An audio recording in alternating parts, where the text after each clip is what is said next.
Ever since Lane Kiffin arrived at Ole Miss, he's had good quarterback play. Originally, it was Matt Corral, who was a blue-chip recruit coming out of high school, and then it was Jackson Dart, another guy who was highly recruited coming out of high school, but first spent a year at USC. Both Corral and Dart got drafted off to the NFL, and there's big shoes to fill when you play quarterback for Lane Kiffin and at Ole Miss. Luckily for 2025, Ole Miss is one of the most unique quarterbacks we have ever seen in college football history, as in today's video, we're to talk about the 19-year-old quarterback Austin Simmons, who already has a college degree, was considered better than Anquan Boldin at his high school, and is garnering national attention and getting comparisons to Tua Tagovailoa. We're to go through who Austin Simmons is and what he brings to the table at Ole Miss. But before we get started, if you're a big fan of college football, be sure to subscribe to the channel, leave a like if you support today's video, and let me know what player, team, topic, or situation I can cover next. Now let's go ahead and get started and talk about the rise of Austin Simmons. So in order to understand how Simmons got to this point, we first need to go back in time. David Simmons was his father, and he played in the Arena Football League and also coached for multiple franchises. At 5'9", he played wide receiver and defensive back, and there were some that thought his genetics might prevent his son from being tall enough to play quarterback. His son was a guy by the name of Austin Simmons, but he eventually grew to be 6 foot in middle school, and at the time of making this video, he is 6'4". Austin was the third of 7 brothers, with their age range being 6 to 30, and the first 6 were all left-handed. Quarterback coach Oliver Bozeman first noticed something special about Austin Simmons when he arrived to a training session 30 minutes early and immediately began his own pre-workout routine. While finishing a previous session, Bozeman saw Simmons, who at the time was in 4th grade, as he was sprinting and stretching, and he said, quote, "That was the first time I'd actually ever seen that from a kid. I usually only get that from the pros." Simmons was different though. He was both a football and baseball player raised by a football player turned coach, and he gained attention as one of the nation's most unique recruits. His dad said, quote, "Because I've coached in college and the pros, I know what it takes. It would make no sense for him to go to a regular school. If he was an athlete, I'd let him go to a regular school." We'll get to more of that later, but Simmons showed a serious interest at sports at a young age when he'd go to football practices with his dad, and he initially wanted his son to play baseball because he was left-handed. David Simmons said, quote, "Austin begged me to play football. He actually showed some moxie and was tough and it wasn't scary, so I was like, okay, maybe you can play." The family definitely went a little bit try-hard on this, as he would use his connections and he'd get a chance to play with NFL players when he was working as a quarterback in middle school and began to play baseball on the varsity team in 6th grade. David Simmons said, quote, "I don't give them time off. I don't give them any exits. We go to school on Christmas. I don't care about Christmas. I don't care about Easter. I don't care about any of that. We don't miss days." Yeah, definitely an interesting family here.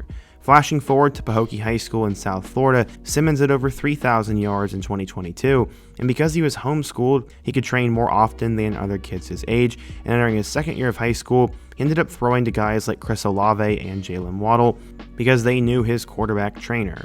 He would eventually decide to commit to an SEC school in the spring of 2023, as he would choose the Florida Gators over 24 other offers, including Florida State, Miami, USF, and UCF.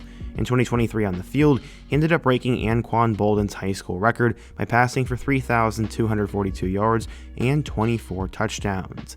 Eventually, he would decide to make a change, as he would flip to Ole Miss. David Simmons said that Lane Kiffin was a major factor in the flip, and he said, quote, "I wanted a quarterback guy that was going to develop him, and I liked what he was talking about. I think my kid can come in there and understand what they're doing and compete right away." During his sophomore year, while most kids at the age of 17 would be returning to high school, he was already taking college classes at the local community college. His father knew he could handle an accelerated learning approach, so he put him in online classes. All he would do was take classes, as it would happen during car rides, before workouts, or in the summer, and by what was technically his 9th grade year, he fulfilled all of his high school academic requirements and graduated.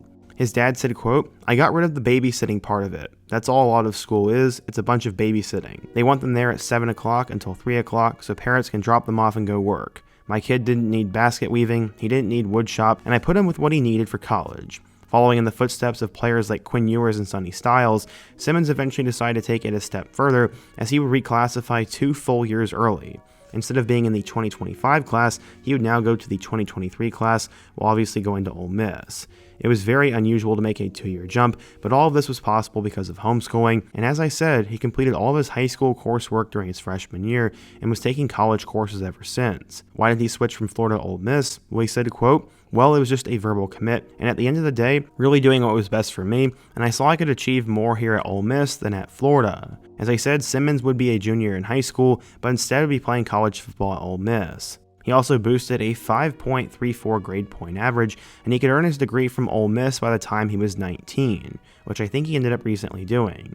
He was also a two-sport phenom, as he was a Division I baseball product, and he could hit a 93 miles per hour ball at the beginning of his sophomore year, and schools like Georgia Tech, Louisville, Florida State, and Vanderbilt were seriously interested in him. He decided he would also play baseball while he was in Oxford, and his dad said, quote, "No one can really say they got the chance to jump 2 years ahead and compete in the SEC. They also can't say they could have a possibility to play on a team like Ole Miss, as they have a great reputation of building great quarterbacks for the league, so it's really an opportunity I couldn't miss." In total, Simmons had about 5,600 yards and 42 touchdowns during his high school career, and according to 24/7 Sports, he was a 4-star recruit, the number 19 quarterback, and the 292nd best player in the class of 2023.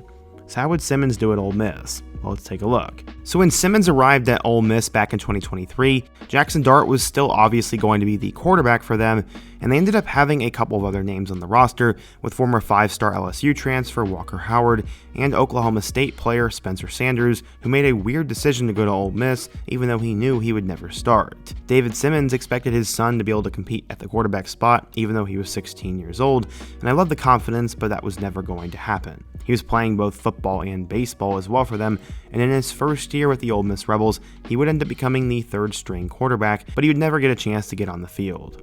Ahead of the 2024 season, Walker Howard was once again there, but Spencer Sanders was gone.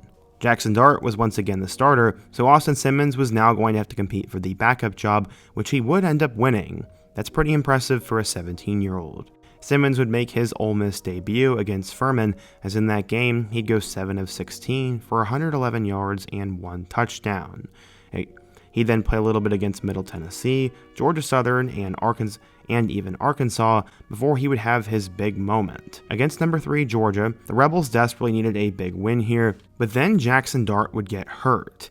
He would have to fill in for them, and all of a sudden there was crippling pressure. He ended up actually sparking Ole Miss to life as he completed 5 of 6 passes for 64 yards and a touchdown, and they ended up winning that game 28-10. This was a huge victory for Ole Miss, and after the game, Simmons said, quote, "I just went out there and dominated. I just trusted my preparation." There was plenty of potential in the guy, as in total, he ended up playing in 2 more games in the season, throwing 1 pass against Florida and 1 pass against Duke. He finished with 282 yards, 2 touchdowns, and no interceptions, and now he's probably going to be the starter this year. There's plenty of potential in Austin Simmons, but with what Matt Corral and Jackson Dart have been able to accomplish, some say there are unrealistic expectations for him. Lane Kiffin said, quote, "He doesn't need to be Jackson Dart." But they will expect him to be really good. Heading into the 2025 season, he said he's hoping to improve each and every day, block out distractions, and help the Rebels take a step towards a championship. Last year when Ohio State won, he posted on his Instagram story that one day Ole Miss will be in that same position, and this guy's been literally preparing for this his whole life. I knew about the Austin Simmons story before I made today's video, but my goodness, doing a deep dive into him, he seems like a relentless worker. I mean, I really hope he wanted to do this and wasn't just forced to do it by his dad, but either way, Austin Simmons is in a good spot. He already has a college degree, he's starting for one of the best quarterback coaches in the nation, plays for an SEC school, and with him being a left-handed player, he's already being compared to Tua, and he's definitely going to have a chance to make it to the NFL. I mean, with how young he is, if he can just have one good season, I would not be shocked if he declared for the NFL draft, but there's a lot that's going to have to go right for him. Luckily, Jackson Dart poured into him while he was on campus, and now Austin is pretty much 100% going to be the guy. Sure, they got a transfer from Oklahoma State and one from Division II school Ferris State, but Simmons has pretty much already been seen as the guy. He still remains humble, as he said, quote, "I'm still another player on the team. I don't really want to sell myself and say I'm a veteran, as this is going to be my first year getting meaningful playing time. The offense during the Lane Kiffin era at Ole Miss has been one of the best in the country, and Simmons is well aware of that and what he will have to live up to." One interviewer said, quote, "If Austin wants to be an incredible quarterback, like I know he's going to be, it's more than physical. He has all the physical ability in the world, but a lot of it's going to be mental. A mistake is inevitable, and at some point he's going to make one. How quickly can he bounce back? Yeah, he's been compared to Tua and Michael Penix because of his left-handed abilities, but how good will Austin Simmons be this year? I honestly can't answer that. I think he'll be solid, but I don't think he'll be near the top of the SEC either. I think there'll definitely be some growing pains, and my personal prediction is that Ole Miss probably wins between 6 and 8 games this year, most likely on the higher end, but it's going to be hard to doubt him. He's been preparing and training pretty much his whole life for this moment, and he's already spent 2 years on campus learning the system, so who knows? Maybe he could become one of the best quarterbacks in the SEC and in college football, declares for the 2026 NFL Draft, and becomes one of the youngest quarterbacks ever drafted in the history of the league. I wouldn't doubt it at this point, but what do you guys think? If you're an Ole Miss fan, what do you think of Austin Simmons? How do you think he'll do this year? And which quarterback should I profile next? Be sure to let me know down below, leave a like if you need to support today's video, subscribe if you're new, and check out one of the videos on the end screen. Hope to see you guys again soon, but until next time, peace.